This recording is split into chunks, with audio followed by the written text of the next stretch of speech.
Bienvenido a Mente Zen, la antigua pregunta sobre nuestros orígenes. ¿Alguna vez has mirado al vasto cielo estrellado y has sentido una profunda e inexplicable añoranza? Una pregunta de ¿dónde vengo realmente? No solo de tu ciudad natal o incluso de tus padres, sino de antes. No es una pregunta de moda de la nueva era, es una pregunta que ha estado resonando en los corazones humanos desde que tenemos corazones para preguntar. Esta curiosidad innata no se limita a la infancia. Persiste a lo largo de nuestras vidas, resurgiendo en momentos de contemplación tranquila, debates filosóficos y búsqueda espiritual. Anhelamos comprender nuestros orígenes porque son la base de nuestro presente.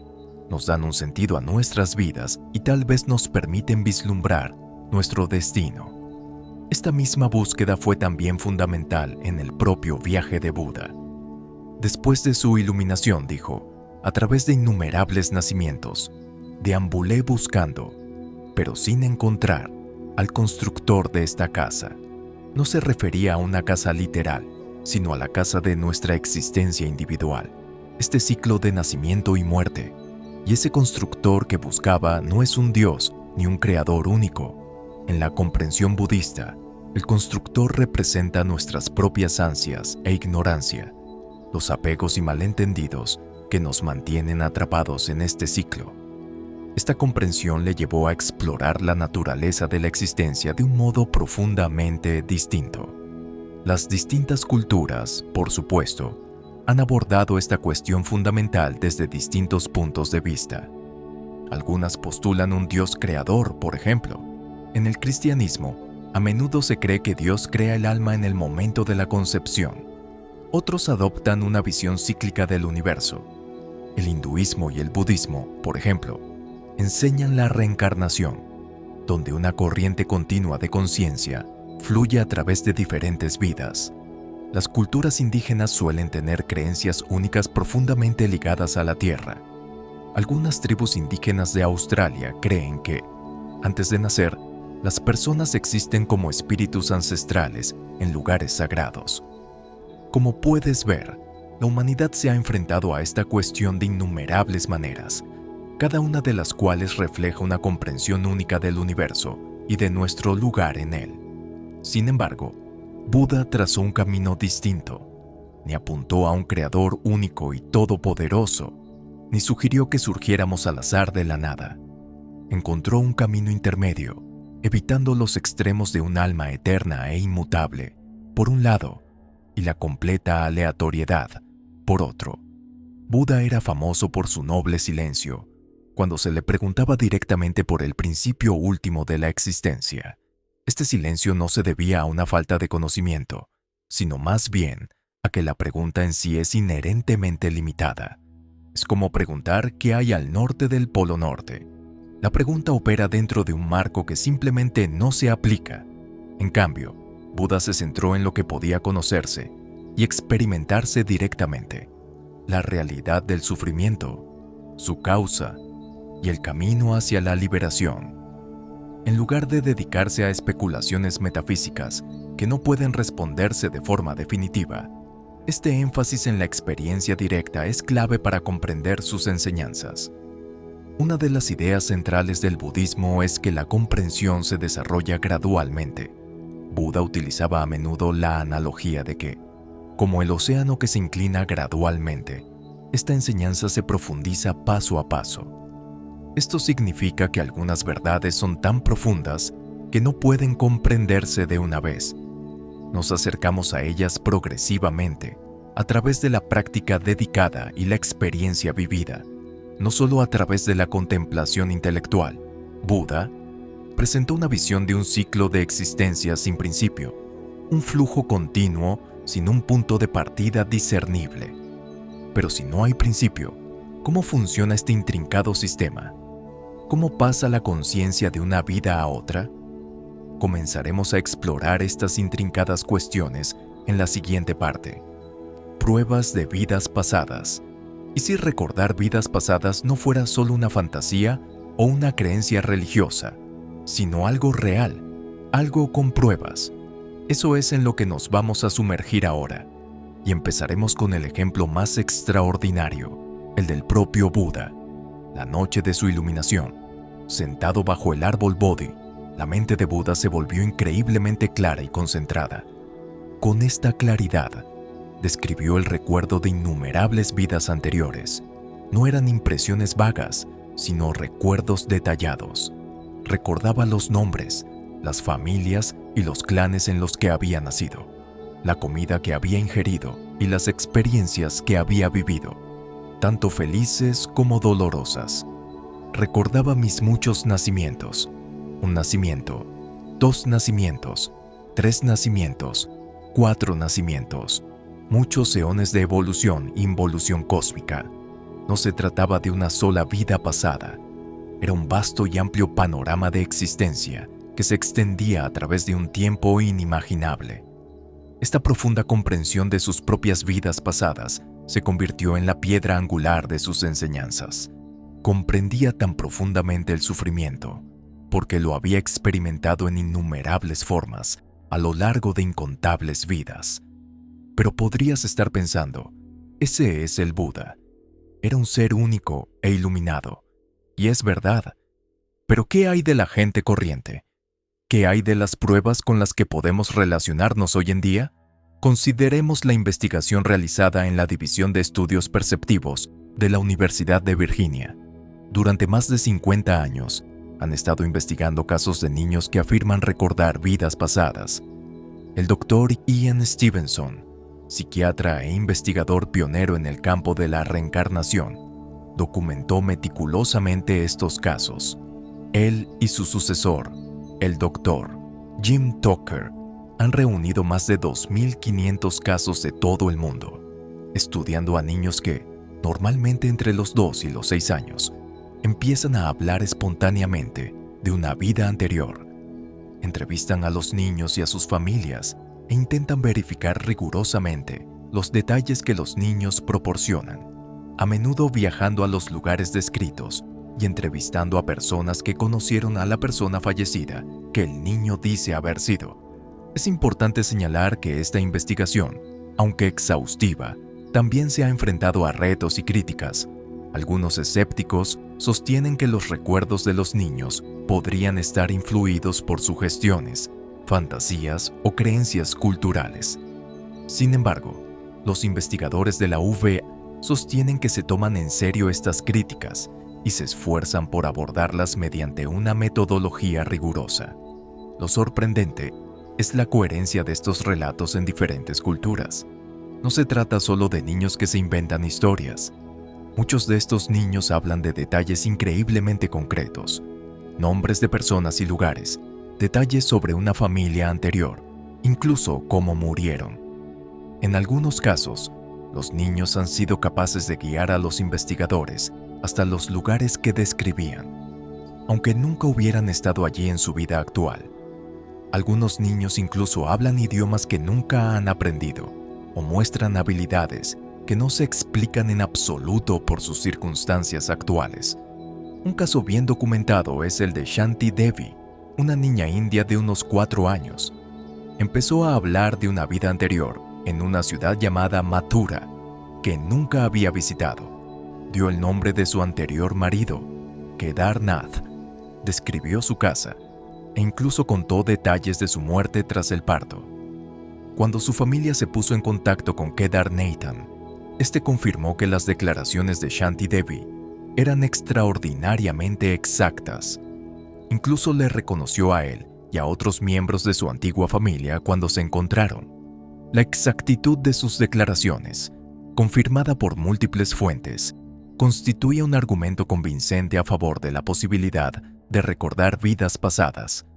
Pero no solo los niños relatan estas experiencias, también los adultos tienen a veces recuerdos espontáneos de vidas pasadas, a menudo provocados por un lugar, un olor o un sonido concretos. ¿Ha experimentado alguna vez un déjà vu? Esa extraña sensación de haber estado en algún lugar o haber hecho algo antes, aunque sabe que no lo ha hecho. O tal vez tenga una fobia inexplicable, como un profundo miedo al agua, que podría estar relacionado con un suceso traumático en una vida anterior. Del mismo modo, Las fuertes e inexplicables atracciones por determinadas culturas o épocas podrían ser ecos de conexiones pasadas. Estas experiencias, aunque a menudo se tachan de mera coincidencia o imaginación, pueden ser sorprendentemente vívidas y persistentes. El propio Buda dijo: «Mucho tiempo has vagado por este ciclo de nacimientos y muertes, dejando un rastro de lágrimas». Es un recordatorio de la magnitud del sufrimiento. No son incidentes aislados, son patrones que emergen una y otra vez, sugiriendo que puede haber más en nuestra conciencia, más en nuestra historia, de lo que normalmente suponemos. ¿Cómo viaja la conciencia entre vidas si aceptamos, aunque sea provisionalmente, que las vidas pasadas pueden ser reales? La siguiente gran pregunta es: ¿cómo? ¿Cómo pasa algo de nosotros de una vida a otra? La explicación budista se centra en el concepto de conciencia, pero no la conciencia como una entidad fija e inmutable, o un alma que reside en nuestro interior. Imaginemos un río. El agua que pasa por cualquier punto siempre está cambiando. El agua que ves ahora no es la misma que había hace un momento, y sin embargo, sigue siendo el mismo río. Hay continuidad, aunque haya un cambio constante.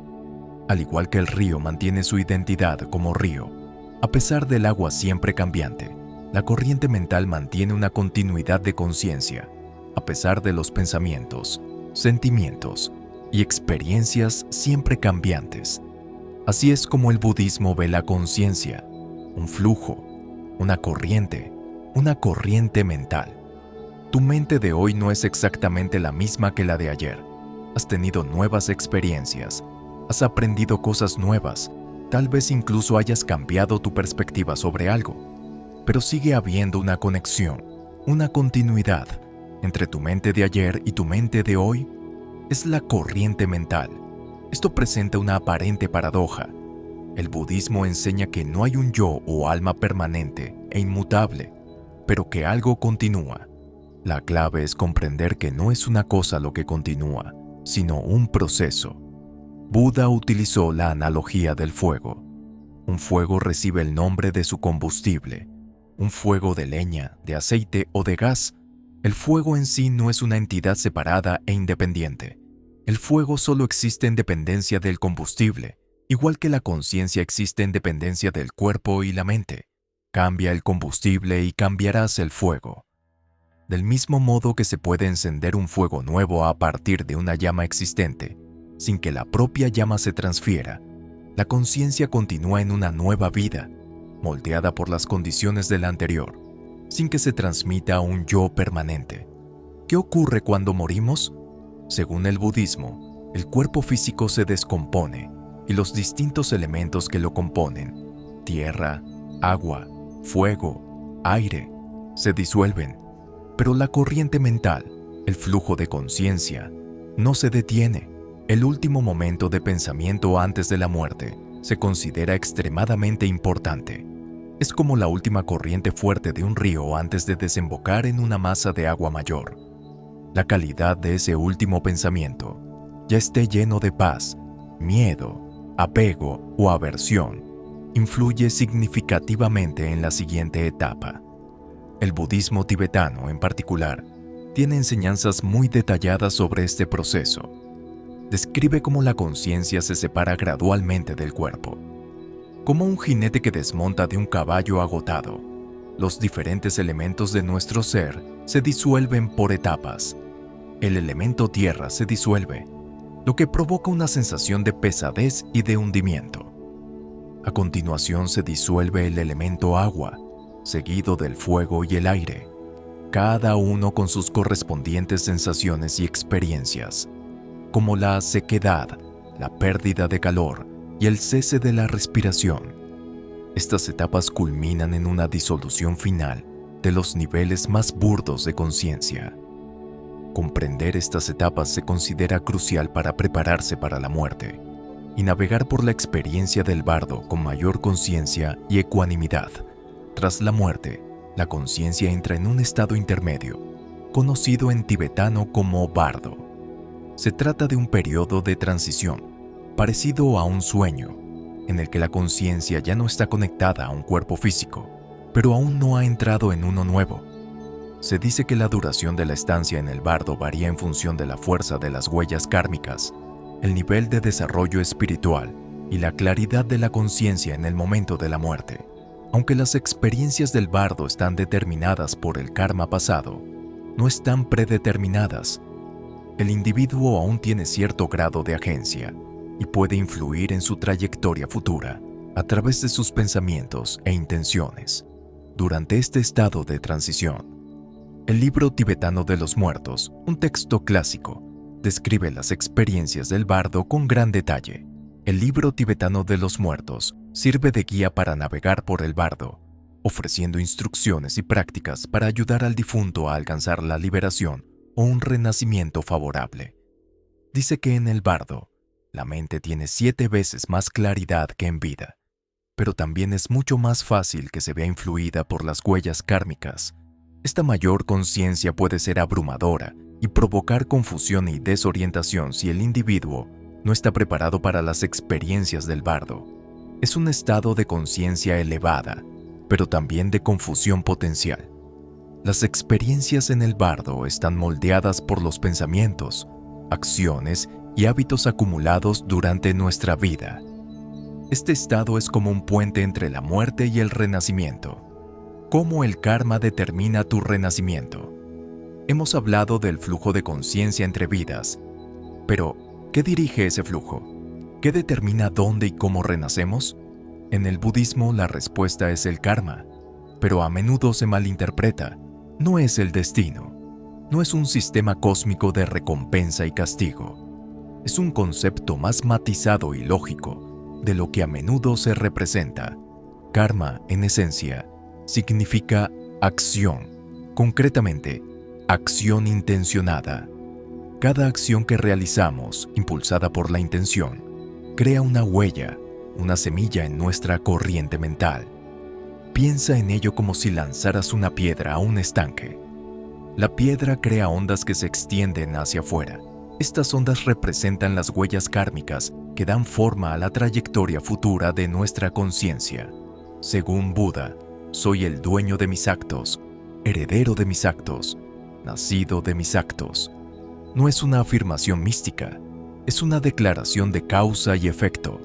Nuestras acciones tienen consecuencias. Esas consecuencias conforman lo que somos y en lo que nos convertimos. Los efectos de nuestras acciones no siempre son inmediatos. Algunas semillas kármicas maduran rápidamente, como plantar una semilla y verla brotar en pocos días. Otras tardan mucho más, incluso vidas, en dar fruto. Esto se debe a que las condiciones para que una determinada semilla kármica madure pueden no darse de inmediato. Este efecto retardado se conoce como vipaka karma, en el que las consecuencias de nuestras acciones se manifiestan en vidas futuras. Entonces, ¿qué nos empuja hacia nuestra próxima vida? Son nuestros apegos, nuestras ansias, nuestro aferramiento a la existencia. Estos deseos, alimentados por el karma pasado, crean las condiciones para el renacimiento. Las enseñanzas budistas describen 3 factores necesarios para la unión de los padres: la fertilidad de la madre y la presencia de un Gandhava, un ser que busca renacer, una corriente de conciencia lista para entrar en un nuevo útero. Como ya hemos establecido, el Gandhava no es un alma, sino más bien la corriente de conciencia que lleva las huellas kármicas de vidas pasadas y se siente atraído por un determinado conjunto de padres, una determinada familia y unas circunstancias concretas que resuenan con sus tendencias kármicas. El Buda explicó que los seres renacen según sus acciones, renaciendo en familias similares a su naturaleza. Esto significa que las cualidades de nuestra mente, ya cultivemos la generosidad o la avaricia, la bondad o la crueldad, la sabiduría o la ignorancia, crean una afinidad, una resonancia con determinadas condiciones. Las circunstancias de nuestro nacimiento, el momento, el lugar y la familia en la que nacemos, son el resultado de una interacción increíblemente compleja de innumerables acciones pasadas. no de una sola causa. Algunas personas nacen en la penuria, afrontando retos difíciles. Otras nacen en el privilegio y la facilidad. No es cuestión de suerte o favor divino. Es el desarrollo del karma, el resultado de acciones pasadas. En el Kulakama Vibhanga Sutta, Buda explica a un joven las razones de las diferencias en la fortuna de las personas. Describe cómo acciones como dañar a los demás pueden conducir a una vida corta, mientras que la bondad puede conducir a la longevidad. Explica que la generosidad conduce a la riqueza y la tacañería a la pobreza. Relaciona la ira con la fealdad y la paciencia con la belleza. En esencia, el Kulakama Vibhanga Sutta ilustra la relación directa entre nuestras acciones y sus consecuencias, subrayando la importancia de la conducta ética. Pero, y esto es crucial, el karma no es determinista. Aunque nuestro pasado da forma a las condiciones en las que nacemos, no determina por completo quiénes somos o qué hacemos. Las acciones pasadas crean tendencias, no destinos fijos. Siempre tenemos la capacidad de tomar nuevas decisiones, de plantar nuevas semillas, de crear nuevas ondas kármicas que darán forma a nuestro futuro. Mediante la atención plena y el esfuerzo consciente, podemos ser más conscientes de nuestros patrones habituales y tomar decisiones que nos lleven a resultados más positivos. La educación, la cultura y, lo que es más importante, nuestras propias acciones presentes desempeñan un papel importante en la configuración de nuestras vidas. Imagina que coges un puñado de arena y notas que los granos están separados y son distintos, pero abre la mano y la arena fluye, se desplaza y vuelve a fundirse en el agujero. ¿Dónde está el puñado? Era una formación temporal, una colección de granos individuales etiquetados. La enseñanza budista de anatta, o ausencia del yo, nos pide que observemos nuestro propio sentido del yo con el mismo ojo perspicaz. La idea de no ser uno mismo es la piedra angular del pensamiento budista y puede ser uno de los conceptos más difíciles de entender. Este concepto puede ser difícil de captar inicialmente, ya que parece contradecir nuestra experiencia cotidiana. Nos sentimos como un yo sólido y separado, con una identidad continua. Entonces, ¿cómo puede decir el budismo que no existe el yo? No es que nuestras experiencias no sean reales, sino que no hay una entidad permanente e inmutable detrás de esas experiencias. Y si no hay alma, ni yo permanente, entonces, ¿qué es lo que realmente renace en el ciclo del nacimiento y la muerte? Esto presenta una aparente paradoja. Es importante comprender que el budismo distingue dos niveles, la verdad convencional y la verdad última. La verdad convencional es la forma en que percibimos normalmente el mundo, como un conjunto de objetos e individuos separados. Tenemos nombres, identidades e historias personales. Todo esto es válido y necesario para desenvolvernos en la vida cotidiana.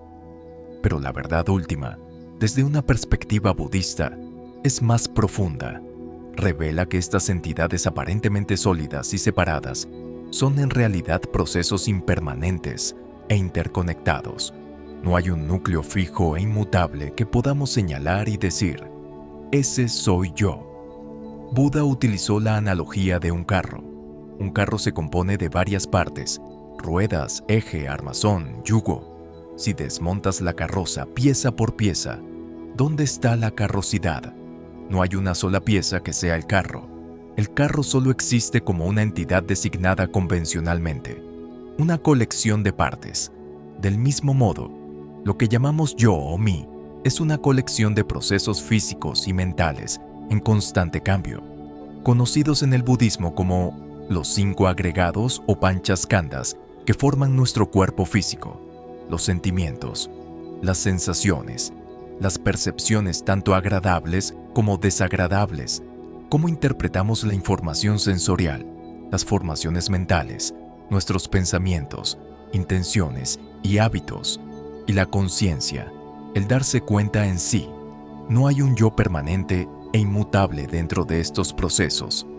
Esto no significa que no existamos, significa que no existimos de la forma en que pensamos que lo hacemos, como entidades sólidas, separadas e independientes.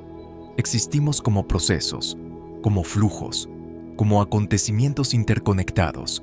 Entonces, si no hay alma, ¿qué renace?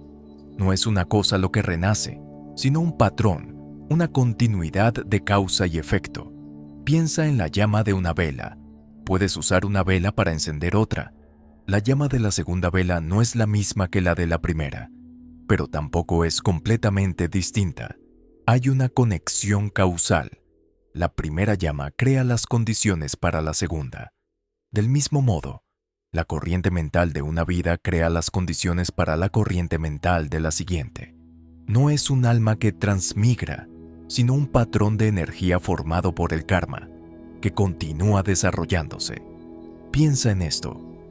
No eres la misma persona que eras ayer, ni física ni mentalmente. Tu cuerpo ha reemplazado innumerables células. Tus recuerdos, tus habilidades e incluso los rasgos de tu personalidad evolucionan constantemente. Sin embargo, sigue habiendo una sensación de continuidad, una conexión entre tú ayer y tú hoy. La nave de Teseo, un experimento mental de la antigua Grecia, lo pone de manifiesto. Si cambias una a una las tablas de un barco, ¿sigue siendo el mismo barco? El budismo diría que convencionalmente podemos seguir llamándolo el mismo barco, pero en última instancia es un proceso continuo de cambio. Así que la no autoenseñanza no consiste en negar nuestra existencia. Se trata de comprender la naturaleza de nuestra existencia como procesos impermanentes, interconectados y en constante evolución, en lugar de entidades fijas, separadas e inmutables. Se trata de liberarnos de la ilusión de un yo sólido que hay que proteger y defender, y abrirnos a una forma de ser más fluida e interconectada. Al reconocer la naturaleza impermanente e interconectada de nuestro ser, podemos reducir el sufrimiento, cultivar la compasión y vivir con mayor libertad y sabiduría. La ciencia se une a la sabiduría ancestral. Durante siglos, los conocimientos del budismo sobre la conciencia y la naturaleza de la realidad se limitaron en gran medida al ámbito de la práctica espiritual. Pero ahora está ocurriendo algo extraordinario. La ciencia moderna, en particular la neurociencia, está empezando a explorar estas mismas cuestiones, y los hallazgos suelen coincidir sorprendentemente con la antigua sabiduría budista. Uno de los mayores retos de la neurociencia es lo que se denomina el difícil problema de la conciencia. ¿Cómo dan lugar los procesos físicos del cerebro a la experiencia subjetiva? La sensación de ser tú, ver el color rojo, experimentar alegría o tristeza. Las teorías materialistas, que asumen que la materia es la realidad fundamental, tienen dificultades para explicar esto porque no pueden dar cuenta de la naturaleza subjetiva y cualitativa de la experiencia. ¿Qué se siente al ser consciente? La perspectiva budista ofrece un punto de partida diferente. Sugiere que la conciencia no es simplemente un producto del cerebro, sino algo más fundamental. No es que la conciencia esté dentro del cerebro, sino que el cerebro existe dentro del campo de la conciencia. Esto puede sonar poco convencional, pero consideremos que todas nuestras experiencias, incluidas nuestras observaciones científicas, son en última instancia experiencias dentro de la conciencia. No podemos salir de la conciencia para estudiarla objetivamente. Esto pone de relieve el papel fundamental de la epistemología, el estudio de cómo sabemos lo que sabemos en nuestra comprensión de la realidad. ¿Y la memoria? La visión científica convencional es que los recuerdos se almacenan dentro del cerebro, como archivos en un disco duro. Pero hay casos que cuestionan este modelo. Pensemos en la lucidez terminal. Se trata de un fenómeno en el que personas con graves daños cerebrales, como las que padecen la enfermedad de Alzheimer avanzada, de repente se vuelven lúcidas y con pensamientos claros poco antes de morir. ¿Cómo es posible si sus cerebros están gravemente dañados? Sugiere que la memoria y la función cognitiva podrían no depender únicamente de la estructura cerebral. Otro campo de investigación interesante es el de los trasplantes de corazón. Se han dado casos de receptores de trasplantes de corazón que afirman haber experimentado nuevos recuerdos, preferencias o incluso rasgos de personalidad que parecen proceder del donante. Por ejemplo, Claire Sylvia, tras recibir un trasplante de corazón y pulmón, sintió antojos de alimentos que antes no le gustaban, como pimientos verdes y cerveza, que el donante había disfrutado. Aunque estos casos son anecdóticos y requieren más investigación, plantean cuestiones fascinantes sobre la naturaleza de la memoria y su posible conexión con el cuerpo más allá del cerebro. Estos son solo algunos ejemplos. Hay un campo de investigación cada vez más amplio que explora la conciencia no local. La idea de que la conciencia podría extenderse más allá del cerebro individual, quizá interconectada de formas que aún no comprendemos del todo. Las experiencias cercanas a la muerte, SM, relatadas por personas que han estado clínicamente muertas y luego han revivido, a menudo comparten sorprendentes similitudes entre culturas, como la sensación de abandonar el cuerpo, encontrarse con una luz brillante y experimentar una sensación de profunda paz e interconexión. El campo emergente de la neurociencia contemplativa estudia los efectos de la meditación y otras prácticas contemplativas en el cerebro. Estos estudios demuestran que la práctica regular de la meditación puede realmente cambiar la estructura y la función del cerebro, aumentando la materia gris en áreas asociadas con la atención, la compasión y la autoconciencia. Esto concuerda con las enseñanzas de Buda sobre el desarrollo del ojo divino, la capacidad de percibir realidades sutiles a través de una conciencia refinada. Meditadores famosos como Matthieu Ricard y Yongey Mingyur Rinpoche han participado en investigaciones neurocientíficas.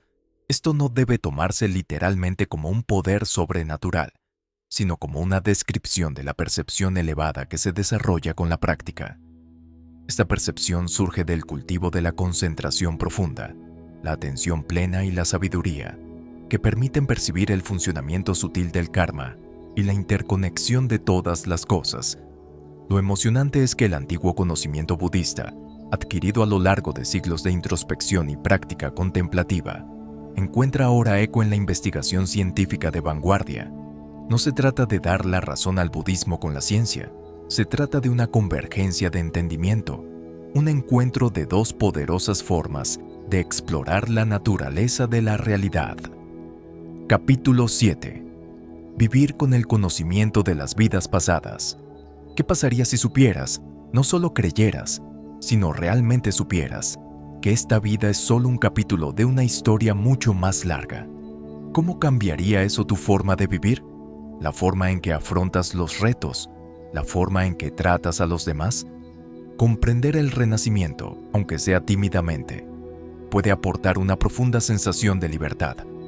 El miedo a la muerte, esa última incógnita, puede empezar a perder fuerza. La muerte se convierte menos en un final y más en una transición, un cambio de escenario en un drama continuo. Pero no se trata solo de la muerte, se trata de la vida. Se trata de ver nuestras luchas y alegrías actuales en un contexto mucho más amplio. Las dificultades a las que nos enfrentamos no son castigos aleatorios, sino oportunidades para crecer, aprender y resolver el karma del pasado. Si las afrontamos con conciencia, compasión y sabiduría, podemos transformar sus efectos negativos y crear condiciones positivas para el futuro. Las cosas buenas que experimentamos no son meros golpes de suerte, sino el fruto de acciones positivas pasadas. Esta comprensión fomenta de forma natural la compasión. Empezamos a ver a todos los seres no como extraños, sino como compañeros de viaje en este largo periplo de nacimiento y muerte. Todos hemos sido madres, padres, hermanos, amigos e incluso enemigos en innumerables vidas pasadas. Esta comprensión puede disolver las barreras del prejuicio y el odio y abrir nuestros corazones a un sentido más profundo de conexión. Buda aconsejaba comprender el renacimiento. La persona sabia realiza buenas acciones que le servirán de apoyo en el futuro. No se trata de ganar recompensas celestiales. Se trata de reconocer que nuestras acciones tienen consecuencias, no solo en esta vida, sino en las vidas venideras. Se trata de cultivar cualidades como la generosidad, la bondad, la paciencia y la sabiduría, sabiendo que crearán condiciones positivas para nosotros y para los demás, tanto ahora como en el futuro. ¿Cómo podemos conectar en la práctica con esta comprensión de las vidas pasadas? La meditación es una herramienta poderosa. Ciertas técnicas de meditación, como la terapia de regresión a vidas pasadas o ciertos tipos de meditación vipassana, pueden ayudarnos a vislumbrar los patrones y tendencias que arrastramos de vidas pasadas. Sin embargo, es importante tener en cuenta que no todas las tradiciones budistas aceptan estos métodos, y es crucial abordarlos con precaución y con la orientación de un maestro cualificado. Presta atención a los patrones recurrentes de tu vida. ¿Cuáles son los retos que siguen apareciendo? ¿Cuáles son los puntos fuertes que pareces poseer de forma natural? Pueden ser ecos de experiencias pasadas, huellas kármicas que se reproducen en tu vida actual. Observa tus atracciones y aversiones intuitivas. ¿Se siente atraído por determinadas culturas, épocas o actividades? ¿Tiene miedos o fobias fuertes e inexplicables? Pueden ser pistas de conexiones pasadas. Llevar un diario de estos patrones y percepciones puede ser una forma útil de explorar sus posibles conexiones con vidas pasadas. Buda recomendaba 5 reflexiones diarias para cultivar la conciencia y vivir con un propósito mayor. Primero, mi naturaleza es envejecer. No puedo evitar envejecer. 2. Soy de naturaleza enfermiza. No puedo evitar la enfermedad. Tercero, tengo la naturaleza de morir. No puedo evitar la muerte. Cuarto, todo lo que me es querido y todos los que amo tienen la naturaleza de cambiar. No puedo evitar la separación. 5. Soy dueño de mis actos, heredero de mis actos. Mis acciones son el suelo sobre el que me mantengo. Estas reflexiones no pretenden ser negativas ni pesimistas. Pretenden despertarnos a la preciosidad de la vida, a la impermanencia de todas las cosas y a la importancia de nuestras elecciones. Incluso las pequeñas acciones realizadas con intención y conciencia pueden crear un poderoso karma positivo. Un simple acto de bondad, un momento de paciencia, un esfuerzo consciente por cultivar la comprensión. Estas acciones aparentemente insignificantes pueden tener efectos profundos. Estas acciones aparentemente pequeñas, acumuladas a lo largo del tiempo, pueden tener un profundo impacto en nuestra trayectoria kármica.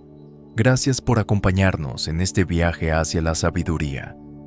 Recuerda, la paz interior es un destino, pero también un camino.